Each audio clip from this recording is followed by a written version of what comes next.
Be sure to read and follow the safety guidelines to protect your computer from potential damage and ensure your personal safety.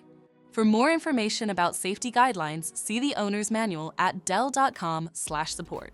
Before you begin, turn off the computer and disconnect all the attached peripherals.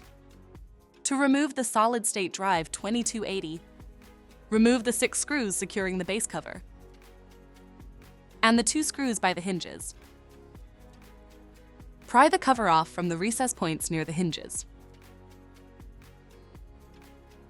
Identify the solid-state drive. Remove the screw securing it. Unlatch and lift the drive from the system. To reinstall the solid-state drive 2280, relatch it to the system.